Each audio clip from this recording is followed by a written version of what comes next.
Chitown Lowdown. Woo, woo, woo. Happy Thanksgiving. Yeah. Episode 5. Thanksgiving Day. Yep, Lou that's here. right. We're hoping that all of you are spending a great day today with family and friends and enjoying food and company. And of course, some good NFL action today. We've got 3 games lined up. Before we jump into our opinions in terms of those games, we haven't done a Bears recap from last week. So we're going to start off with some of our thoughts on how the game against Detroit went and just jump right into that. So, Wargo, do you see the comment over here? Yes. Yeah. Yep. So let's do that. Oh, shoot. Holy shnikes. And then we got an incoming from the top rope.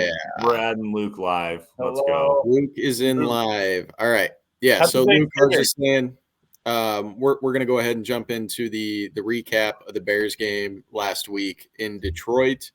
Tom, you want to start us off with your initial thoughts from the game from last week?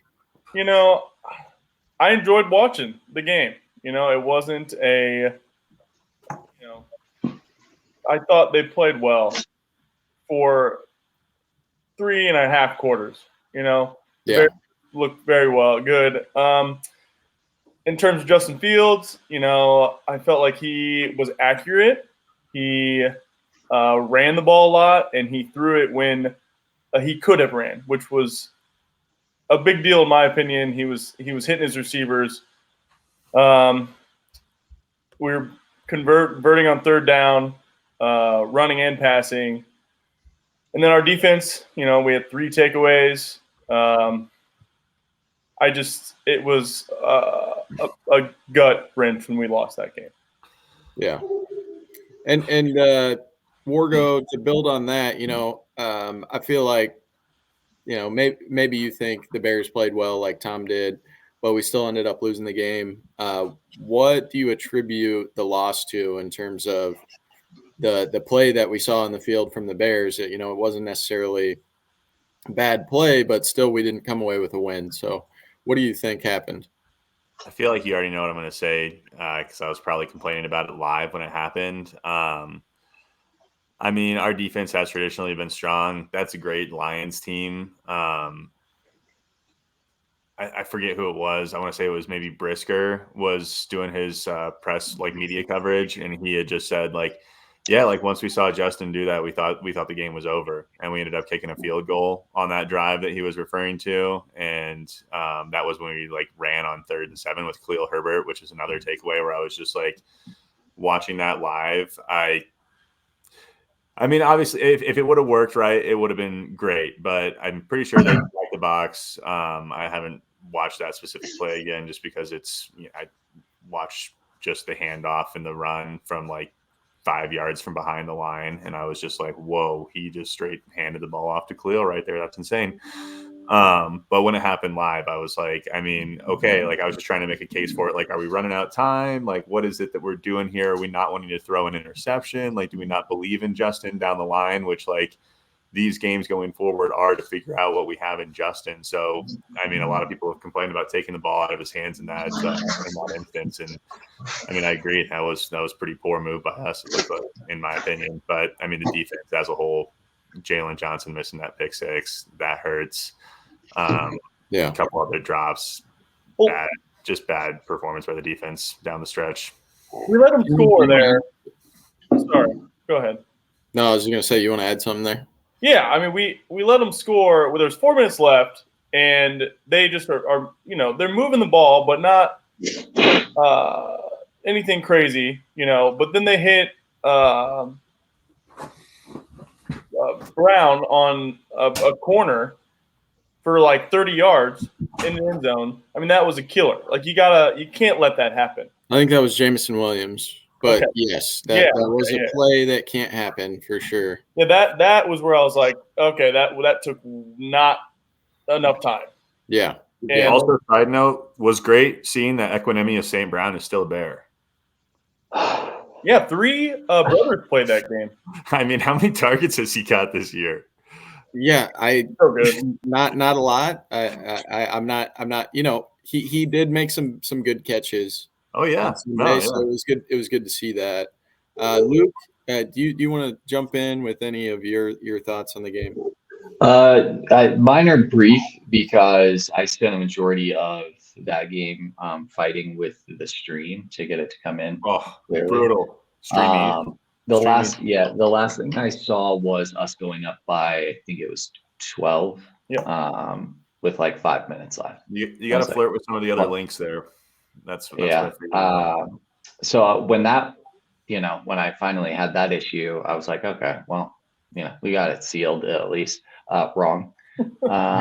So yeah, I didn't really see the last 5 minutes of the game. I just saw everyone having a meltdown in various chats that I was in. Yeah. Kind of just being like, what the hell? What's going on? This and that. And I'm like, okay. Yeah, it was brutal. You're lucky you didn't see the last 5 minutes. I think it was a couple weeks ago we had picked the Bears' next 3 games though. And I know that I said they were going to go 2-1, which that's still alive. I said they would lose this game. Yeah. Accurate. And then they're going to beat the Vikings on Monday night, get a bye week, and then they're going to get revenge on the Lions. Yeah. So pretty well things are right on track as far as I'm concerned. We were due for a meltdown. And that's apparently what happened. Again, I didn't see it happen live, but I was yelling at the TV. I was telling Lindy, I was like, I don't believe my eyes right now. Yeah. There was 4 minutes left, and what are we doing? Luke, did you catch the dance by chance? Ooh. The dance was a bad look. The first down, Justin Fields dance. Yeah. Well, now it's he was feeling himself for sure. Yeah, but when it happened, I was going nuts. I was like, I would rather see someone dance than the CD Lamb thing. If I have to see that one more time, I'm actually gonna be sick. Yeah. When I'm told by the kids, this means I'm sick, like I'm wiping my nose. I hate it. He's dripping slime, dude. He's dripping. Yeah. So I can't. Anyways, I'd rather see a little shimmy than that. Yeah. I'll close up with the general thoughts on the game, and then we can do a little bit of a deeper dive on Fields and maybe even the coaching with Eberflus at the end of the game, and if we thought there were things he could have done differently. But going into the game last week, I had mentioned we were getting near full strength, and it was going to be a positive takeaway if the Bears were in this at the end of the game, and if we were able to see the best football that we had seen out of the Bears to the season, or yet up to this point in the season. And I think that we did see that offensively, getting Fields back off the injury. It seemed seamless, like he hadn't been gone. They were still leaning on the run game really well, which is something I didn't think they were going to be able to do against Detroit. But they were able to do that, and they were able to get a lot of yards on the ground with Fields rushing as well. I think he had 18 attempts for over 100 yards. So that was a bit of a surprise to see him run that much. But another key that I had was that if they were going to beat the Lions, Fields was going to have to do it with his arm. And I did think that he had some throws on Sunday where I saw them and I was like, whoa, that was a pretty impressive play. He had a couple throws that were ugly, but I saw more good than bad out of him, which was promising. So, yes, we lost the game in the end, but I do think that the defense played well for almost 4 whole quarters, omitting the last 5 minutes of the game. And the offense proved that they can still move formidable defensive fronts around and create running lanes. And Fields proved that he can hit receivers, running for stride in their routes. And if they can build on that next week, they should be able to win against Minnesota. So, looking deeper in terms of how Fields played, Luke, what are you expecting out of him moving forward after seeing the performance coming off the injury last week? I think that we are going to see him. I mean, if you look at his stats this year, I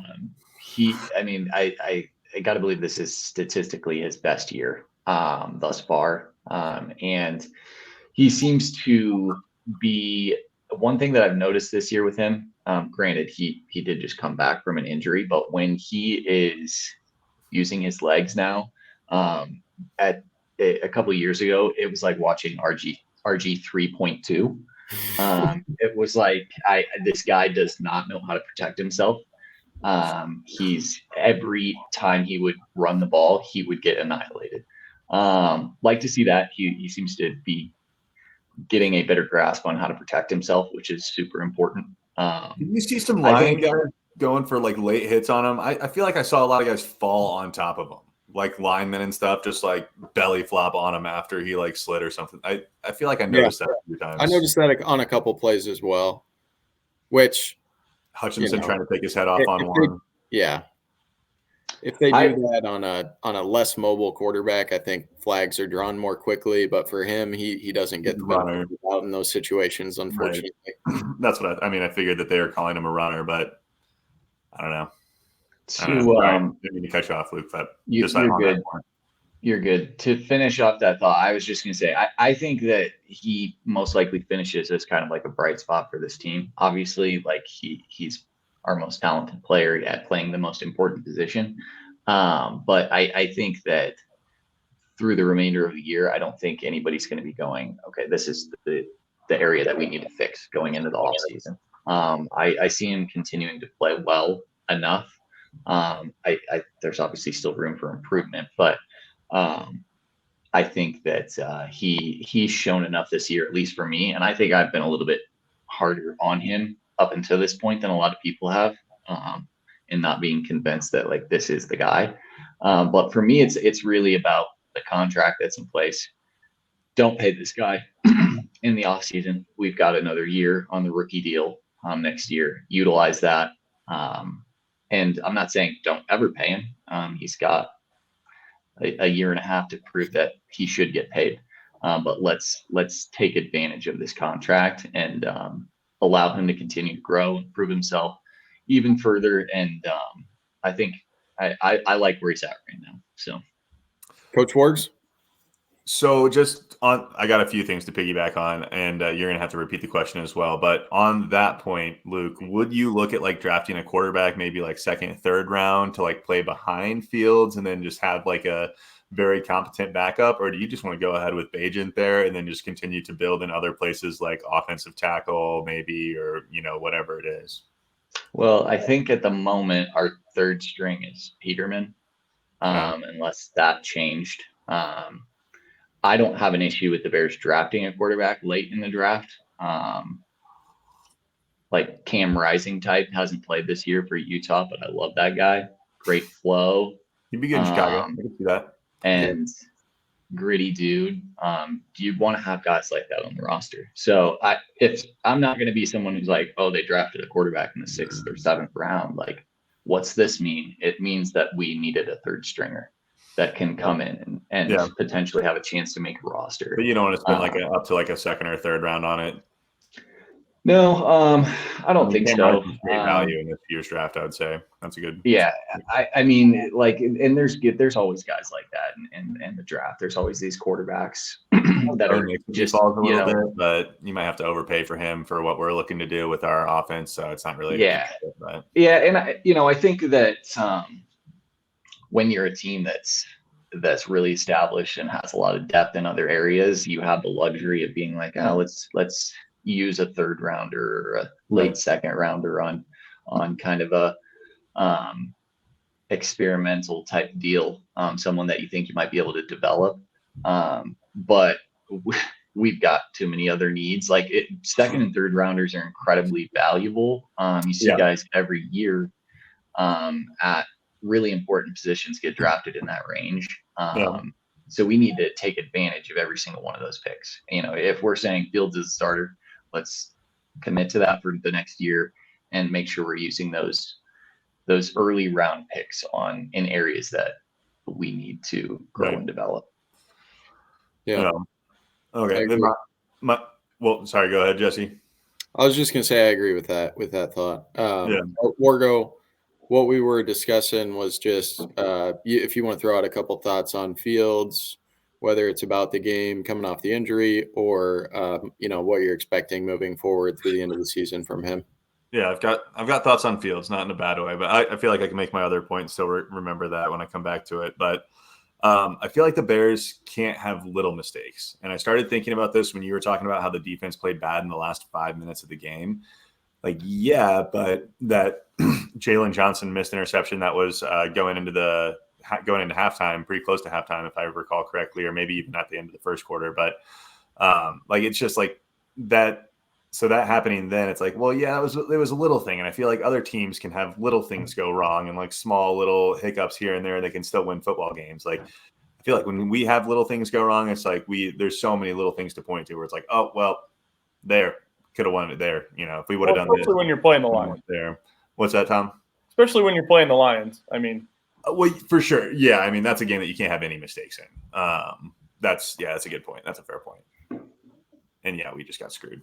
But I mean, honestly, I was doing a bunch of stuff yesterday, getting ready for Thanksgiving, getting everything prepped and kind of running around the house and just in the productive mood, washed Savannah's car, made sure that the Traeger was all lined up to smoke the turkey, got it ready in the wet, just was going from one thing to the next and super active and running around. And then was going to bed and I was kind of looking at some content and, everybody's talking about Justin Fields and I couldn't help but fear that he's going to get hurt again.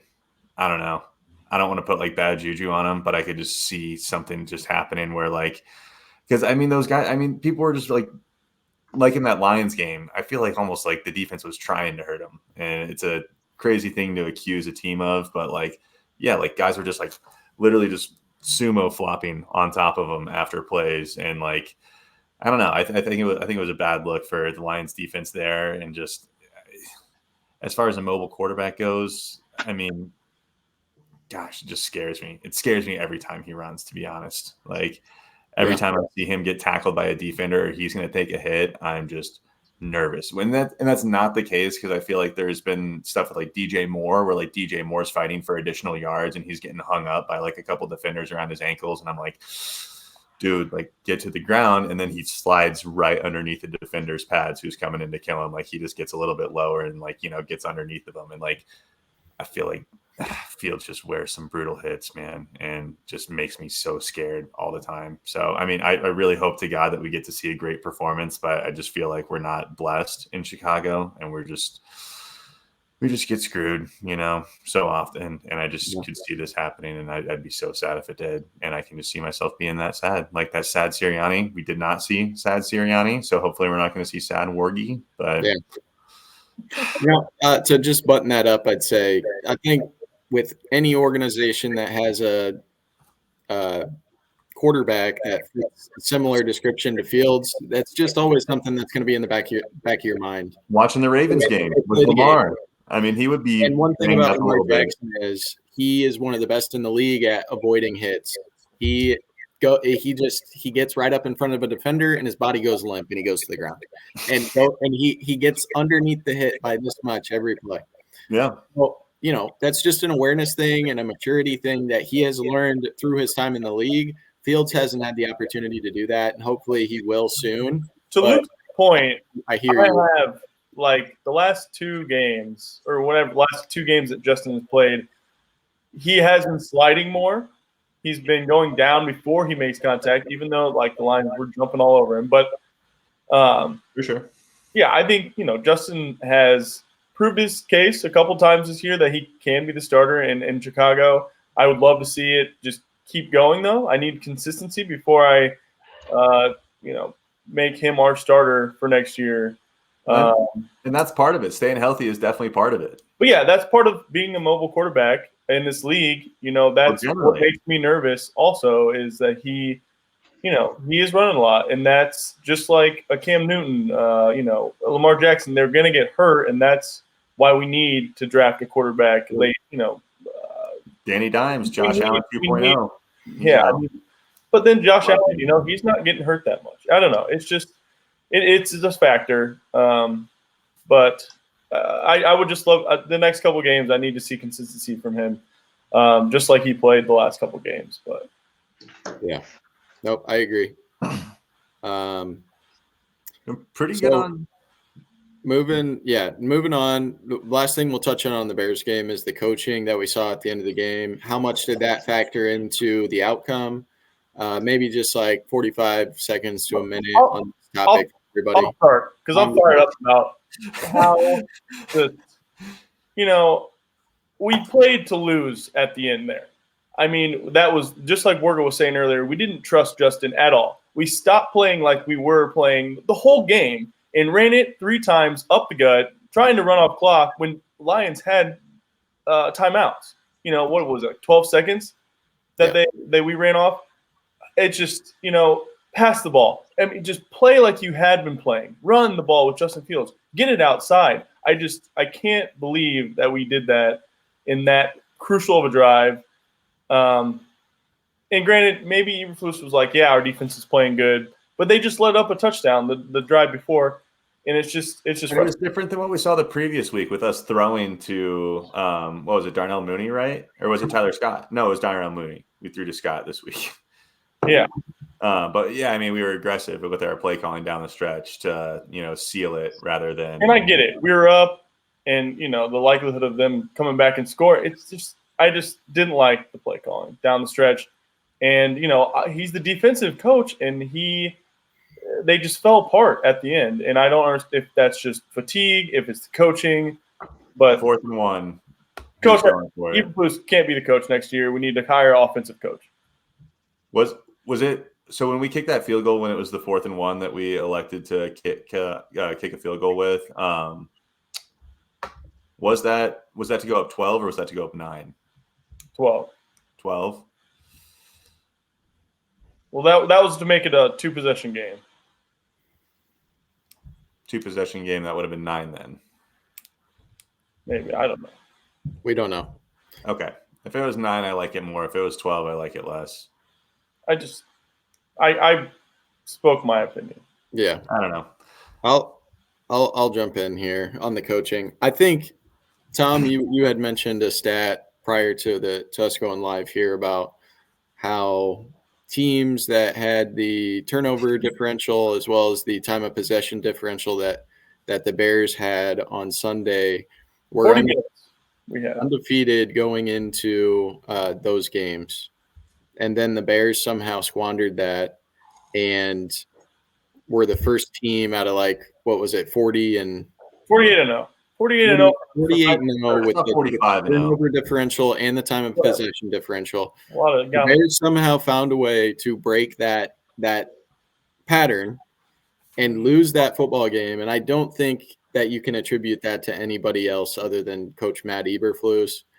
And I know I had said that likely Fields and Eberflus will be back at the beginning of next season. But if we can continue to see coaching lose football games, Eberflus is not going to be in Chicago next year, and they're going to have to go find somebody else.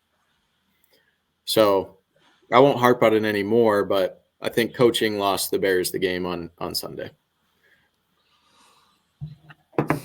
And Luke, I know you missed the last 5 minutes, so we'll skip over you. But Wargo, do you want to add any final thoughts to coaching there? I mean, not that you guys didn't already say, really. I mean, yeah, we've seen it 1,000 times in Chicago, to be honest. When it was happening, I wasn't all too surprised by it. I don't know. I didn't watch any of Matt Eberflus's post-game interview and stuff like that. Like, he's goofy when he wins, and he's insufferable when he loses. So I heard that he pointed out a lot of bright spots where we had our 3 wins against teams where we did close out games. Right. When they brought up the inability to close out that game, which that's kind of loser mentality. Yeah, definitely. Those teams all suck that we beat. So to hang your hat on that. But yeah, I mean, like I said, I won't take up too much time. It was disappointing, but yeah. Let's get to some picks, boys. Thanksgiving picks. Thanksgiving picks. We got a full slate of football today. We do have our first ever Black Friday game tomorrow. So we're going to be making 4 picks right now. And we're going to be kicking it off with the team that beat the Bears last week, the Detroit Lions. They're going to host the Green Bay Packers here at 11:30 Central Time. The Lions are currently 8-point favorites on this. Tom, you want to kick us off here? Where's it at? Where's this at? It's in Detroit. That's the same line that the Bears got, by the way. So they're saying that we're the same as the Packers. Yeah, the Packers, they're a hard team to go against sometimes. Their defense, in particular, I remember the first game against the Bears, they really just owned us. I haven't really watched much Packers after that. But I would say I'm going to take the Packers on the spread, Lions on the game here. And it's a flat 8. It's not 8.5. Flat 8. -8. Interesting. Since I already piped in, I'll just throw my pick out there. I think that the Bears are a lot better than Green Bay. So Bears covered the spread. I don't see Green Bay covering the spread. I'll be on Detroit. I'll take Detroit -8. Let's go. Yeah, I'm gonna go with the Packers on this spread here. I think they proved last week against the Chargers that they're not bad. They're not as bad as people thought they were. Love's obviously playing a little bit better, and I think he carries that momentum into this game this week against a divisional rival in Detroit. Not only a rival, but a team that's at the top of the division right now. So they want to knock them down a spot. He's fighting for his job too. And, yeah, I think the Packers keep it close and keep us entertained around or at our family gatherings today. So I'll take the Packers here. Next game we've got Dallas and Washington, and Dallas is currently favored at home -13.5. Wait, you said Dallas and Washington, and then Dallas is favored at home. Dallas and Washington. Dallas favored at home minus that way though. You read left to right. It's you top to bottom. It's top to bottom. Who do you got, Jesse? On this one, I am going to go with. I've gone against Dallas the last 2 weeks on huge spreads, and I've lost both of those picks. I'm going to go with Dallas today at home. I think they're a really tough team. I think they're playing really well on offense and defense. And I think they blow the Commanders out, they've just been struggling. They've had a couple good games here and there, but I think Dallas is just too good. I think they cover the spread at home today. Yeah, Dallas has been, like I've said before, they blow out not great team. So the spread seems like it could happen. So I'm gonna have the Cowboys cover. And, like you said, both aspects. I don't give Cowboys enough credit. I mean, this whole year I'm like, they're going to screw up. They're going to screw up. They haven't really been. And it's just like, I got to give them credit where it's due right now. Winning game. Yep. Ward? Coach Wargo? Dude, again, we're just picking at random. So we have no continuity in the order right now. But I didn't miss what the line was when you threw me off with the home away thing. What was it? Take some accountability, okay? Not everything's my fault. Absolutely. It's -13.5. Talk to Savannah. She knows. You got that. You got the coffee going? You still awake over there? What's going on? 13.5. That's unreal. No, I'm going to be on. Yeah, I'm going to be on the Commanders. I wanted to go last, kind of to. Commander. I missed my chance to go on that Denver game. I knew I should have, and I didn't. Yeah. Stop Josh Dobbs hate. I am a little bit nervous to take Dallas here because 2 days ago this was -11. Now it's -13, which means public is definitely on Dallas to cover the spread. When it was 11, I took Dallas. Now that it's 13, I'm going to take Dallas. You almost had me, man. I was like, yeah. I do think that could be telling, though. We'll see here next time we get together. Yeah. I think 13 and I a think half Washington. points. I think Washington could be frisky, but I'll take Dallas since that's who I Sam took. Howell leads the All league right. in passing, or you did last week. Next up, we have 49ers at Seahawks. 49ers at Seahawks. Luke, I do like that you're practicing what you preach with taking the games earlier in the week, like you had mentioned last week. It's a smart move by you. Don't think that goes unnoticed. 49ers are -7 here on the road. -7 on the road for the 49ers. Luke, you want to start us off on this one? Yeah, I'm going to take San Fran here. I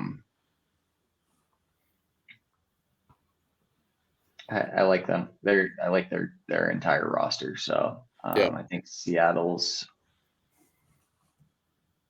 coming back down to earth a little bit after a great year last year in Seattle, which is, that's a tough place to play. But Thanksgiving Day, people are going to have that tryptophan in their system. Maybe the 12th man isn't as rambunctious.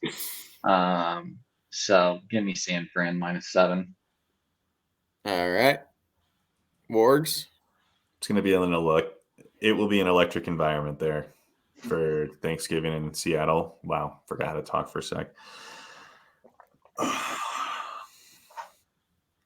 mean, I like the Niners' entire roster as well.